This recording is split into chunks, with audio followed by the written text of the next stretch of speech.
और सातवां कहते हैं कि गंगा के किनारे श्री द्वारका में, श्री ऋषिकेश में, श्री मथुरा में, श्री वृंदावन में ऐसी स्थलियों पर निवास करने से भक्ति बढ़ती है। और आठवीं बात कहते हैं कि जितने से काम चल जाए उतनी वस्तुओं का संग्रह। नौवां है श्री हरिवासरिणी एकादशी का सम्मान। और 10वां है पवित्र वृक्षों का महात्म्य जानना। पीपल का वृक्ष है, आंवले का वृक्ष है, इसके महत्व को जान करके उनका सम्मान करना। तो ये 10 तो ग्रहण करने योग अंग हो गए। और भक्ति को पुष्ट करने के लिए 10 चीज़ें छोड़नी है। उनमें से पहला है जिनके हृदय में भगवान की चाह नहीं है, जो भगवान से विमुख है, उनका कभी संग नहीं करना चाहिए। विमुख लोगों के संग का त्याग।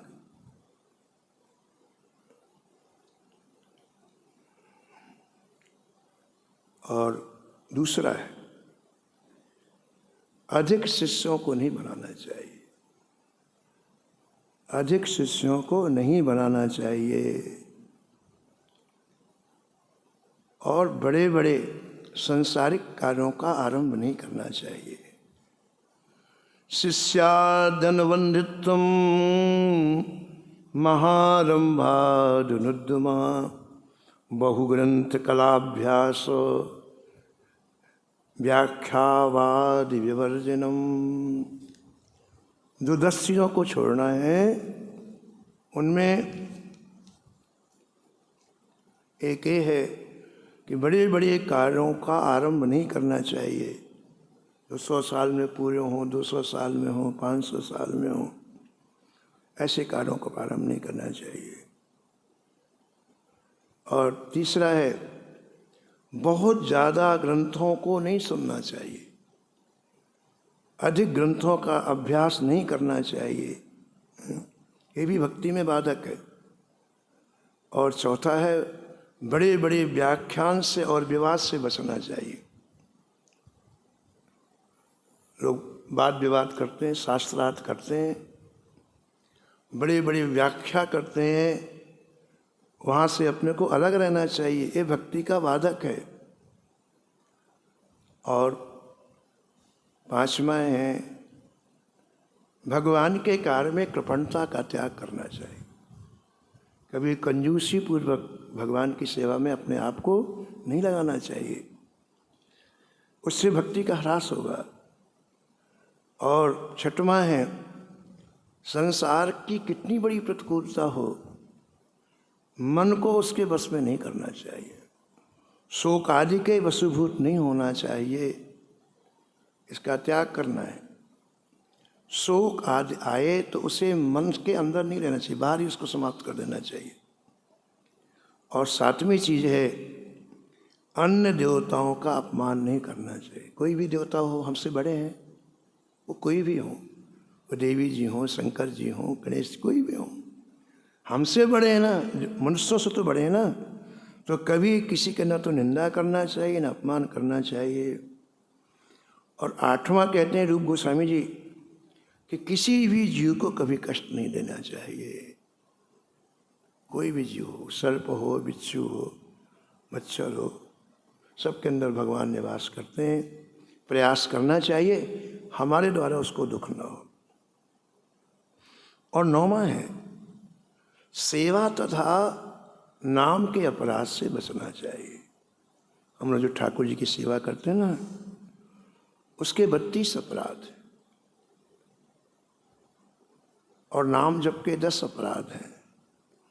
तो रूप गोस्वामी जी बात कहते हैं कि उनको जान करके उससे बचना चाहिए।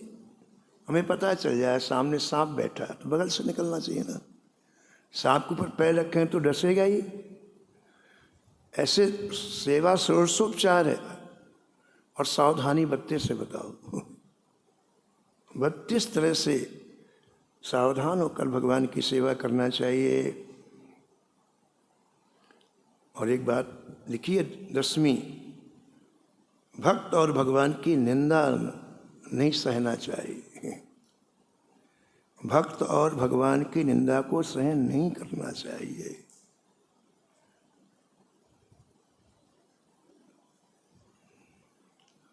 रूप गोस्वामी पाद जिन्होंने भक्त रसामृत सिंधु लिखा, उन्हीं के शिष्य हुए श्री जीव गोस्वामी जी।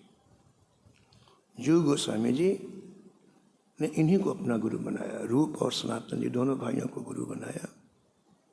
श्री राम वृंदावन में रहते थे। बड़ी कुशाग्र बुद्धि थी, बहुत बुद्धि तीव्र थी। 4 लाख श्लोक लिखे उन्होंने अपने जीवन में। तो एक कोई महान पंडित शास्त्रार्थ महारथी रूप गोस्वामी जी के पास पहुंचा। वृंदावन में रहते थे रूप गोस्वामी जी, और कहा कि तुम हमसे शास्त्रार्थ करो।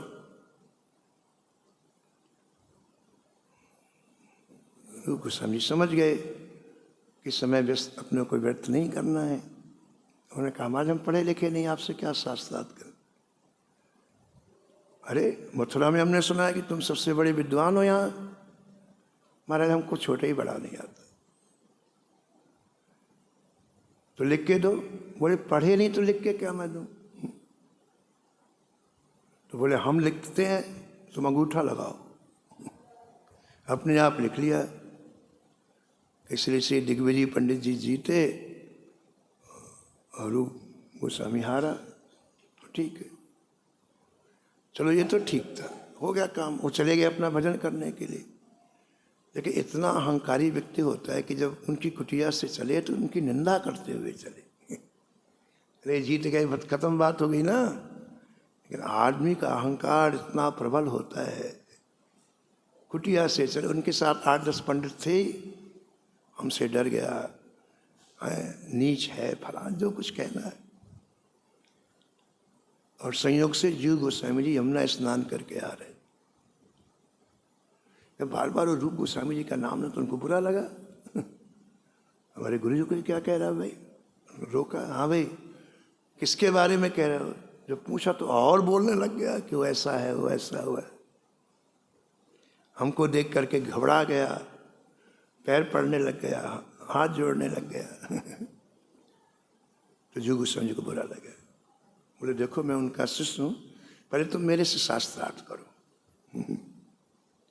बस करो। जीव गोस्वामी जी ने एक प्रश्न पूछा, उसका उत्तर नहीं दे पाया। हवा निकल गई, अब क्या करे। अब नीचे मुख करके खड़ा हो गया। जीव गोस्वामी जी ने कहा, आज के बाद किसी संत की निंदा नहीं करना, जा यहाँ से, और कभी वृंदावन नहीं आना, भाग यहाँ से। अब वो चला गया। अब देखो आप, ये बात श्री रूप गोस्वामी जी को पता चल गई। तो रूप गोस्वामी जी ने बुलवाया। कितना सावधान रहते हैं महापुरुष, देखो। उन्होंने कहा, जीव तो इसलिए वृंदावन आया है, दूसरों को कष्ट देने के लिए वृंदावन आया है। उसको हरा दिया, तेरे को क्या मिला। और सबसे बड़ी बात तो इतना समय भजन का चला गया। जितनी देर में तूने उससे बात की, चीत की, उतना तुम्हारा भजन का समय चला गया। ये वृंदावन आए हो, अब मैं तुम्हारा त्याग करता हूँ। आज के बाद कभी अपना मुख मुझे नहीं दिखाना। ये लो, उल्टी बात हो गई। गुरु जी के लिए उन्होंने किया और गुरु जी नाराज हो गए। मैं तुम्हारा त्याग करता हूँ, जाओ, आज के बाद कभी नहीं। अब क्या बोले जीव गोस्वामी जी। रूप जी के पास से जाना पड़ा उनको। उन्होंने विचार किया कि अब गुरु जी ने त्याग दिया तो शरीर रखने से क्या लाभ, शरीर छोड़ देते हैं। तो सुदूर यमुना किनारे जंगल में चले गए। खाना पीना सब बंद कर दिया, किसी से मिलते जुलते नहीं, झाड़ियों में पड़े रहते जीव गोस्वामी जी। और बिल्कुल कसकाय शरीर हो गया, दुबला, हड्डियों का ढांचा मात्र रह गया। एक दिन सनातन जी आसपास में भिक्षा मांगने के लिए गए। इन दोनों भाइयों ने पूरा जीवन भिक्षा लेकर के व्यतीत किया है। ये दोनों भाई एक दिन एक वृक्ष के नीचे रहते थे कहीं आसक्ति ना हो जाए। तो सनातन जी भिक्षा लेने के लिए गए। जय श्री राधे कहा तो एक ब्रजवासी मैया थी, वो काम कर रही थी, कुछ सुबह सुबह की बात है। तो उन्होंने कहा बाबा थोड़ी देर ठहर जा, हाथ का काम पूरा कर लूँ फिर मैं आऊँगी। अब इनसे रहा नहीं गए, फिर बोले जय श्री राधे। तो ब्रजवासी मैया थी, वो चिढ़ गई, बोले बाबा हवाई जहाज में बैठ के आता है, अरे मेरे हाथ देख गोबर में सने हुए हैं, धो लूँ फिर देती हूँ कुछ। तेरे से अच्छा तो हमारा बाबा जो जमुना किनारे पड़ा रहता है, न खाता है न पीता है, 24 घंटे भजन कर है। भैया कौन सा बाबा है? अब उनको भिक्षा भूल गई। भैया कौन सा बाबा है मुझे बता दे जो न खाता है न पीता है, भजन करता है। सनातन जी मैया को लेके गए यमुना किनारे। श्री राम जय जय राम, श्री राम जय जय राम। श्री राम जय जय राम,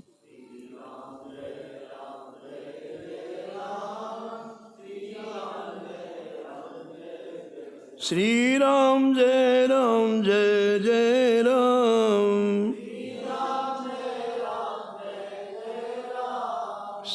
राम जय जय राम, श्री राम जय जय राम।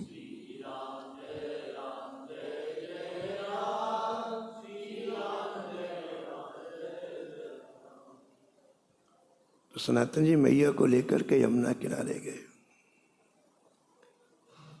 और सनातन जी ने जब जीव गोस्वामी जी को देखा तो आश्चर्य हो गया। इसकी तो मरणासन स्थिति हो गई है, प्राण जाने वाले इसके। तो दौड़ करके जीव को पकड़ा, अरे तेरी ऐसी स्थिति कैसे हो गई? तो रोने लग गए जीव गोस्वामी। जब बार बार पूछा तो बताया कि गुरु जी ने मेरा त्याग कर दिया है। रूप गोस्वामी छोटे थे, सनातन जी बड़े थे। सनातन जी चल मेरे साथ चल। सनातन जी जीव गोस्वामी का हाथ पकड़ करके लाए रूप जी के पास। बड़ी कड़क भाषा में बोले, रूप हम लोग जब महाप्रभु जी के समीप में थे तो महाप्रभु जी ने हमें क्या शिक्षा दी थी? श्री राम जय जय राम, श्री राम जय जय राम।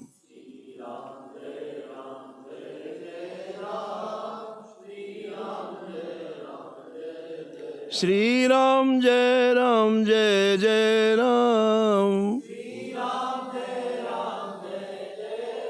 श्री राम जय जय राम, श्री राम जय जय राम। श्री राम जय जय राम, श्री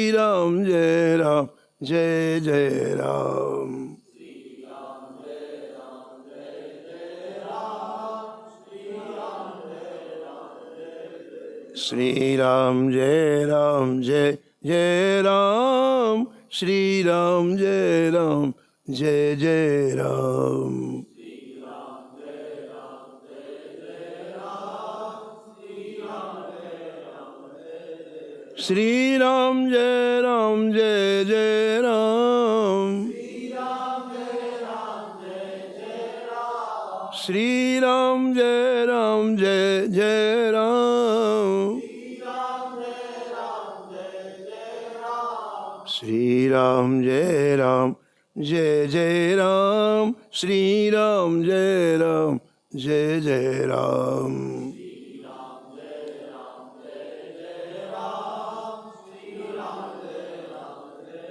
श्री राम जय जय राम, श्री राम जय जय राम।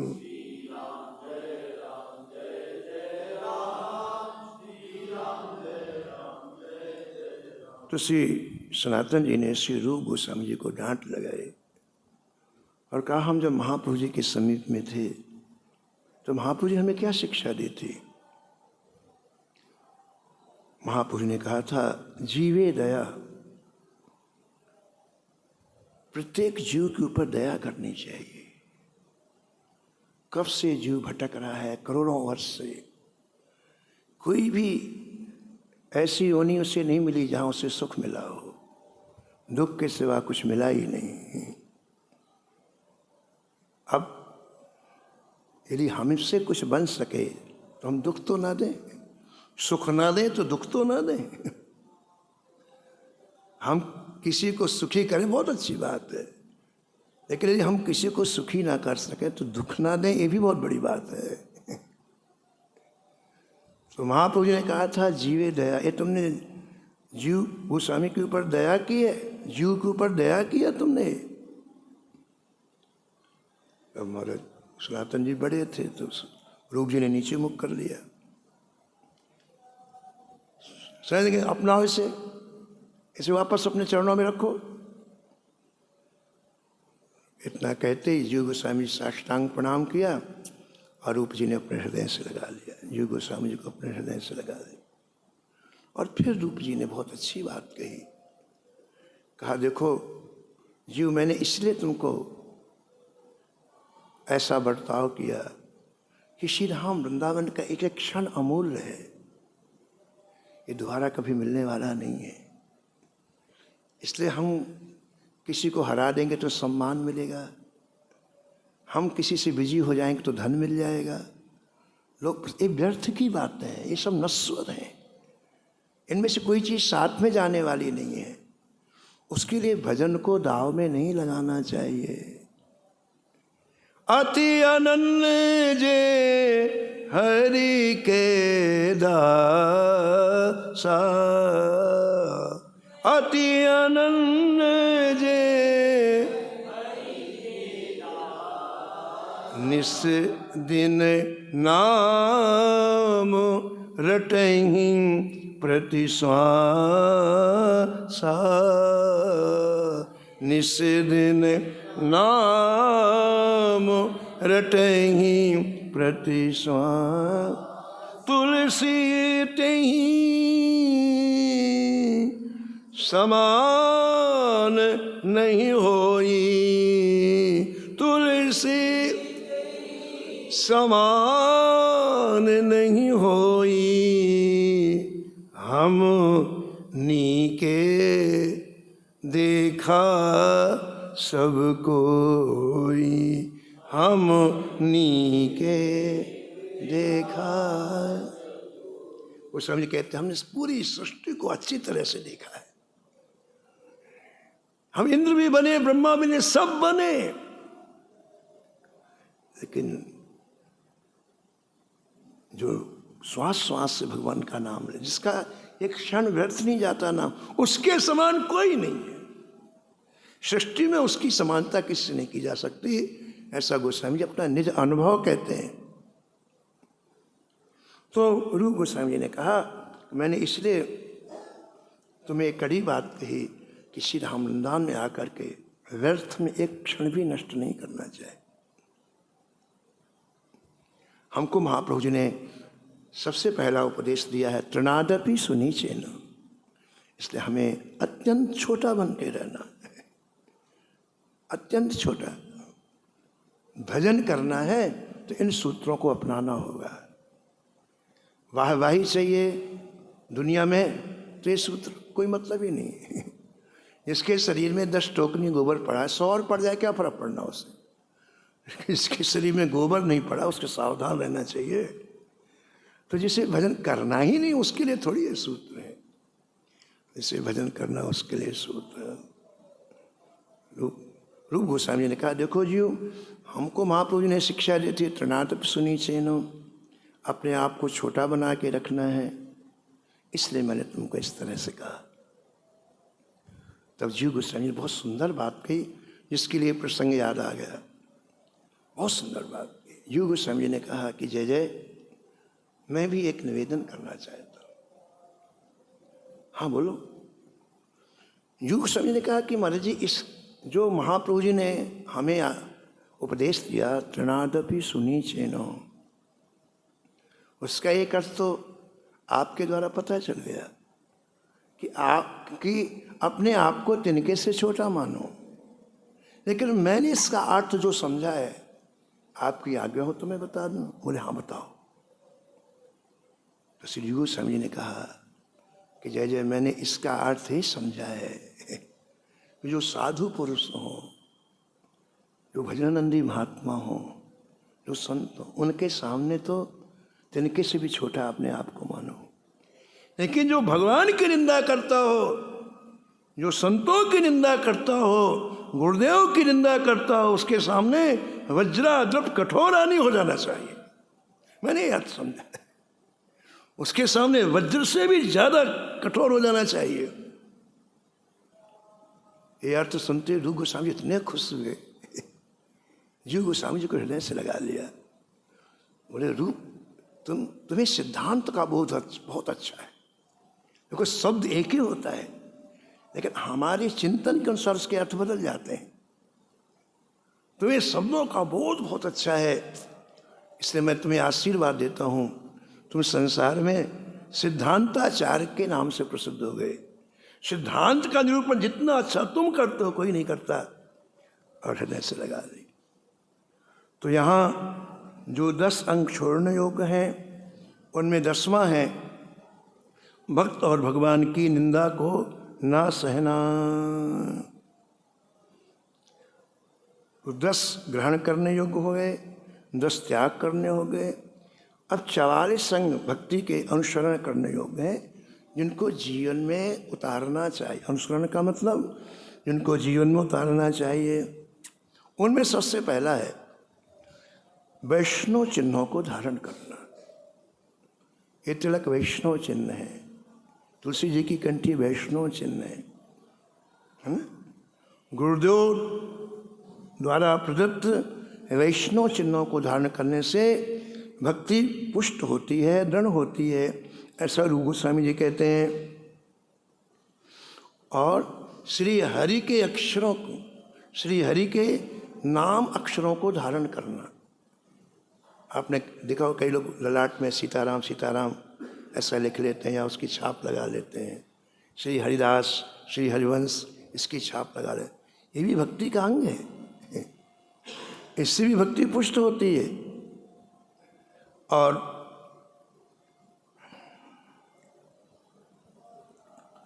श्री ठाकुर जी की प्रसादी माला धारण करना। निर्माल का तात्पर्य होता है ठाकुर जी जो पुष्प हैं, तुलसी हैं, उनकी सेवा में जो लगता है, उसको जब शयन कराते हैं तो उसको निकाल देते हैं, उसको निर्माल बोलते हैं। वो बड़े भावपूर्वक उसकी सुगंधि लेना, उसको धारण करना, ये भी इससे भक्ति पुष्ट होती। बिहारी जी में एक संत रहते थे,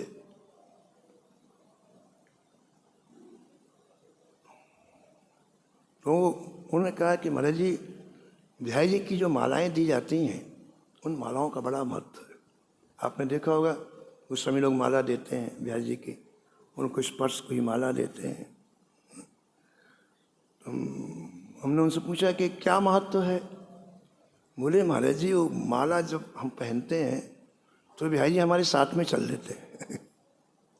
बिहारी जी की माला का इतना महत्व है कि जब माला हम पहनते हैं तो बिहारी जी हमारे साथ में चल देते हैं। तो भगवान की निर्मलादि को धारण करना, ये भी भक्ति का एक अंग है। और चौथी चीज बहुत जोरदार है, इसमें लिखा है कि भगवान के सामने नृत्य करना, इससे भक्ति पुष्ट होती। बताओ, रूप गोस्वामी जी कहते हैं भगवान के सामने नृत्य करने से भक्ति पुष्ट होती है। एक ग्रंथ में तो लिखा है, भगवान स्वयं कहते हैं कि जो मेरे सामने मेरी प्रसन्नता के, देखो अब थोड़ा सा सावधानी रखने की जरूरत है। एक तो दुनिया को दिखाने के लिए होता है, एक धन कमाने के लिए होता है। उद्देश्य से उसका अर्थ बदल जाता है। उद्देश्य बदला कि अर्थ बदल, 1 मिनट में अर्थ बदल जाएगा। एक मुसलमान गायिका थी महाराज जी, उसका नाम था रेहाना, लेकिन श्री कृष्ण की उपासना करते हो। सुप्रीम कोर्ट के जज की बेटी थी वो। पूज्य भाई जी हनुमान प्रसाद पोद्दार जी को अपना भाई मानती थी। सैकड़ों पत्र लिखे भाई जी को उसने, श्री कृष्ण से बात करते थे। एक छोटा सा श्री कृष्ण का विग्रह रखती, बाकी घर के लोग इस्लाम धर्म, लेकिन वो श्री कृष्ण की उपासना कर, आराधना कर। तो भगवान के सामने वो गाती थी। उसका गला बहुत अच्छा था, बहुत अच्छा गाती, लेकिन कभी किसी के सामने नहीं गाती, अन्य व्यक्ति के सामने नहीं गाती थी, अन्य किसी बहुत बड़े आयोजन, केवल भगवान के सामने गाती हूँ। उस समय देश स्वतंत्र नहीं हुआ था, तो गांधी जी जगह जगह स्वतंत्रता के लिए मीटिंग करते थे। तो कलकत्ते पहुँचे तो अपने पिताजी के साथ वो भी गई थी मंच में। तो गांधी जी को पता था कि ये बहुत अच्छा गाती है। पब्लिक उखड़ गई थी, हल्ला कर रही थी, कोई किसी को सुन नहीं रहा था। तो गांधी जी ने उससे कहा, बेटी तू एक अच्छा सा कोई पद गायन कर दे तो लोग बैठ जाएंगे। तो रेहाना बोले बापू, मैंने इस दुनिया को प्रसन्न करने के लिए गायन नहीं किया, अपने श्री कृष्ण को प्रसन्न करने के, मैं नहीं गाऊंगी। अगर मैंने दुनिया के सामने गा, मेरी आवाज़ चली जाएगी, फिर झूठी हो जाएगी, फिर मैं दूसरे के सामने नहीं गा सकती। बात वही है, लेकिन लक्ष्य बदलने से सब चीज़ बदल जाती है। ऐसे यदि हम ठाकुर जी की प्रसन्नता के लिए नृत्य करें तो लिखा हुआ है वो ठाकुर जी को खरीद लेता है, खरीद लेता। दर्शन परसन छोड़ो, जो ठाकुर की प्रसन्नता के लिए उनके सामने नृत्य करता है वो ठाकुर जी को खरीद लेता है। पूज्य महाराज जी कहते थे कि अलग अलग खंड में अलग अलग देवता है। तो संकर्षण भगवान की उपासना भगवान शंकर करते हैं, और शंकर जी ठाकुर जी का श्रृंगार करके आरती करते हैं। आरती करने के बाद फिर शंकर जी तांडव नृत्य करते हैं और पार्वती जी ढोलक बजाती। सेवा पूजा करने के बाद शंकर जी स्वयं संकर्षण भगवान को प्रसन्न करने के लिए तांडव नृत्य करते हैं।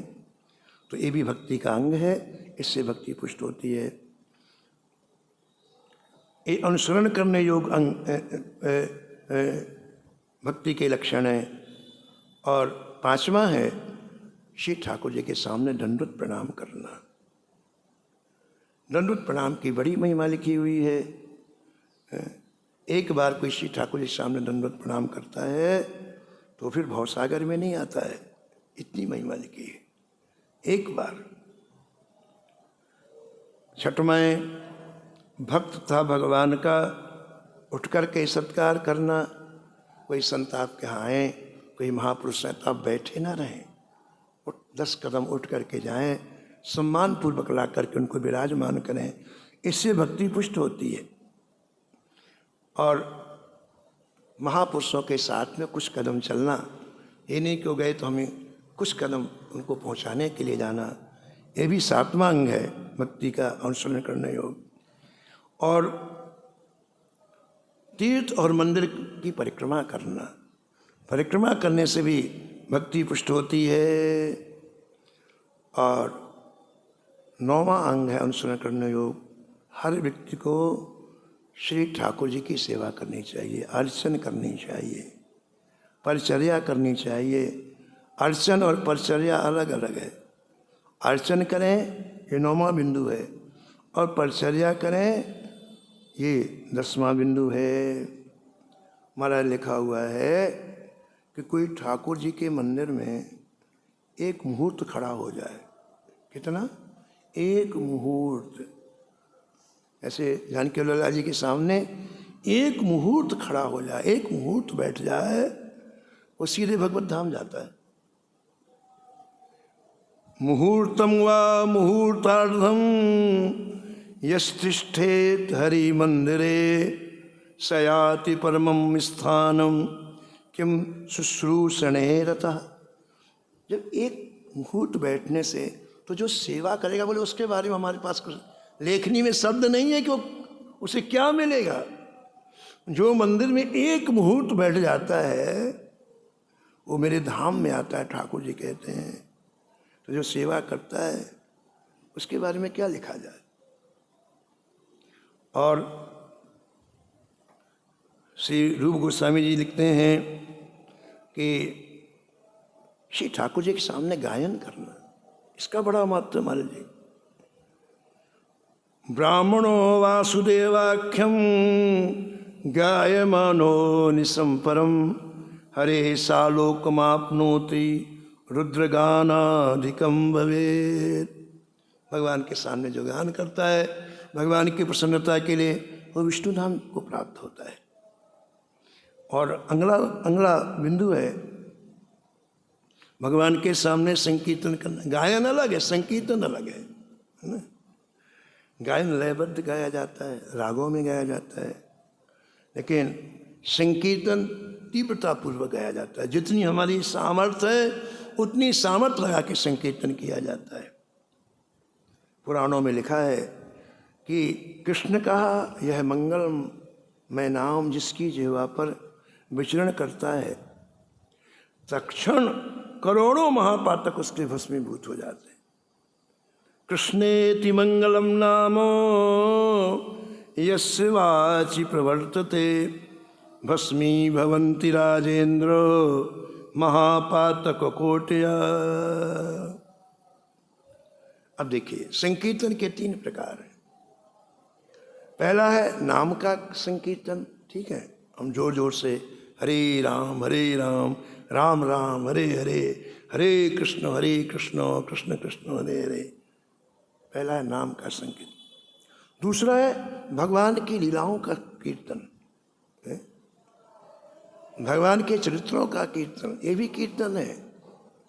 और तीसरा है भगवान के गुणों का कीर्तन।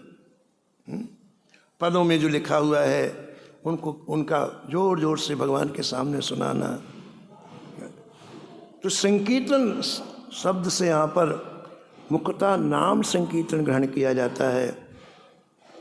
संकीर्तन नामोच्चारणम, ऐसा श्रीधर स्वामी जी ने कहा है। उच्च स्वर से जो हम नाम लेते हैं उसी का नाम संकीर्तन है।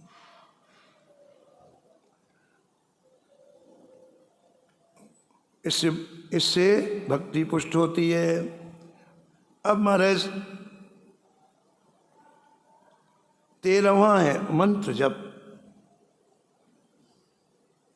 गुरु प्रदत्त मंत्र का जाप करने से भक्ति पुष्ट होती है। फिर है विज्ञप्ति। विज्ञप्ति क्या है? स्कंद पुराण में लिखा है कि भगवान को लक्ष्य करके वाणी से जो प्रार्थना की जाती है उससे मुक्ति का दरवाजा तुरंत खुल जाता है। विज्ञप्ति माने प्रार्थना। भगवान के सामने भगवान को लक्ष्य करके जो कहा जाता है उससे मुक्ति का दरवाजा खुल जाता है। हरि मुद्दिश्य यत किंचित कृतम विज्ञापनम गिरा मोक्ष द्वारार्गला मोक्षस तेनैव भेषत्तव। अब विज्ञप्ति के भी 3 भेद हैं। एक प्रार्थनात्मकमयी विज्ञप्ति, एक दैन्य बोध का विज्ञप्ति, एक लालसामयी विज्ञप्ति। प्रार्थनात्मक विज्ञप्ति क्या है? भगवान के सामने खड़ा होकर कहे कि जैसे प्रभु युवतियों का युवकों में और युवकों का युवतियों में मन लगता है, इसी प्रकार मेरा मन है भगवान आप में कब लगेगा। इस प्रार्थनात्मकमयी विज्ञप्ति है। युवतीनाम यथा यूनी यूनाम चायोतौ यथा मनोभिरमते तदमन मनो में रमते त्वयि। दैन्य बोधि का विज्ञप्ति क्या है? हे पुरुषोत्तम, मेरे समान कोई पापी नहीं है, मेरे समान कोई अपराधी नहीं। भगवान के सामने खड़े होकर हे नाथ, मुझे अपने दोषों का परिहार निराकरण करने में लज्जा आती है।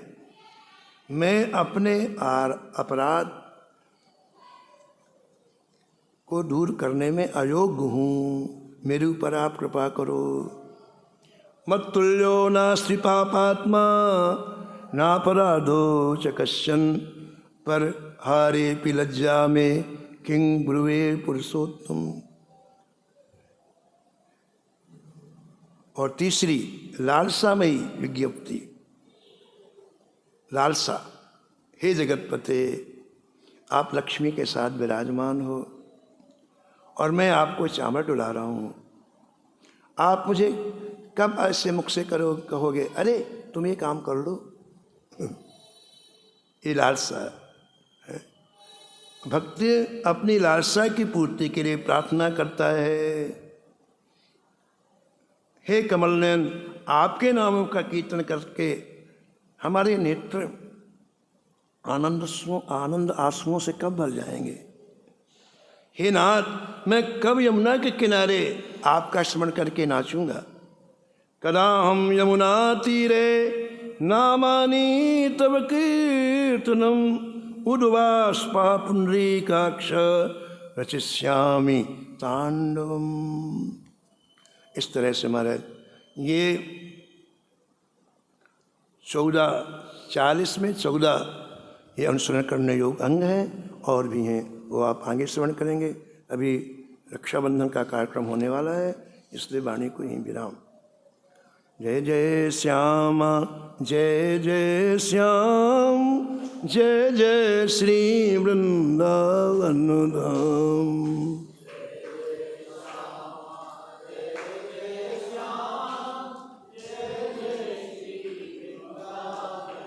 नमो नमो श्री भक्त सुमाल, नमो नमो श्री भक्त सुमाल।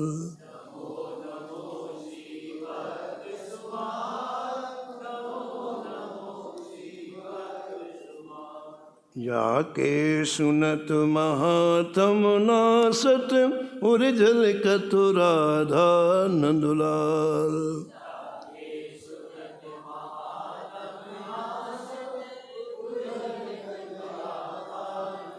गद गद स्वर पुलकित अंग अंगनी, लोचन बरसत हस मनुजाल।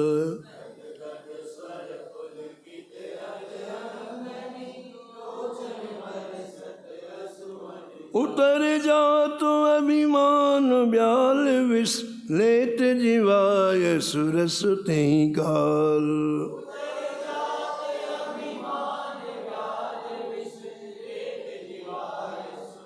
होत प्रीत हरि भक्त जनन सो, लेत शीघ्र हठि चरण प्रचाल।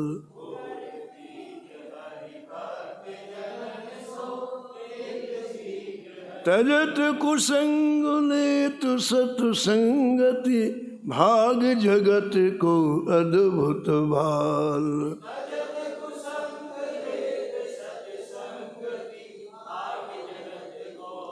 निशिवासर सोवत अरु जागत, रोम रोम हुए करत निहाल।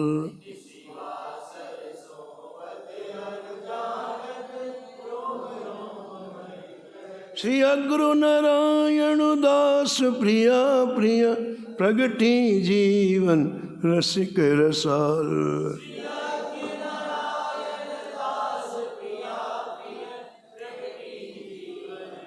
नमो नमो श्री भक्त सुमाल, नमो नमो श्री भक्त सुमाल।